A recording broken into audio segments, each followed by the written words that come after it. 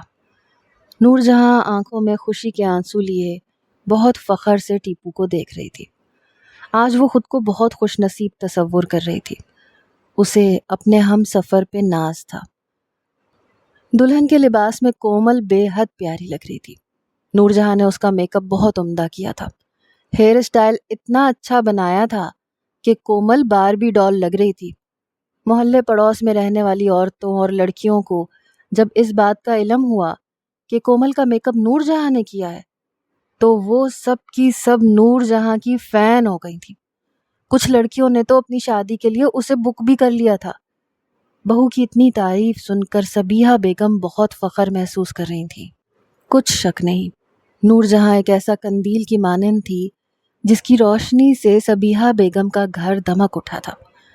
کومل کی رخصتی کا وقت ہو چلا تھا۔ ٹیپو رخصتی سے پہلے ایک بار اپنی بہن سے معافی مانگنا چاہتا تھا، کیونکہ گزشتہ دنوں کے رویے کی وجہ سے وہ بہت شرمندہ تھا۔ یہی سوچتے ہوئے وہ کومل کے پاس پہنچا۔ بھائی کو دیکھ کر کومل کے رکے ہوئے آنسو رخسار پر بہنے لگے اور وہ روتے ہوئے ٹیپو کے گلے لگ گئی۔ بہن کو روتا دیکھ کر اس کا دل پسیج گیا تھا۔ لاکھ کوشش کے باوجود وہ اپنے جذبات پر قابو نہیں رکھ سکا۔ بہن کو گلے لگا کے ہچکیوں سے رو پڑا۔ معاف کر دے مجھے کومل، میری گڑیا، بہت تکلیف دی میں نے تجھے۔ یہ دیکھ میں تیرے آگے ہاتھ جوڑتا ہوں۔ بھائی کو ہاتھ جوڑے دیکھ کے وہ تڑپ اٹھی۔ بھائی یہ کیا کر رہے ہیں آپ؟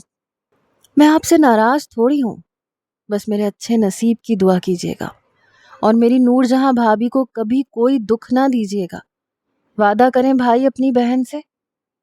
ہاں کومل، میں تمہارے لیے تا حیات دعا گو رہوں گا۔ اللہ تمہارے نصیب اچھے کرے، تمہاری زندگی میں کبھی کوئی غم نہ آئے، تم سدا سکھی رہو، آمین سم آمین۔ اور میں تمہاری بھابھی کو کوئی دکھ نہیں دوں گا، یہ میرا تم سے وعدہ ہے۔ بابل کی دعاؤں اور قرآن پاک کے سائے میں کومل کی رخصتی بخیر و خوبی انجام پائی تھی۔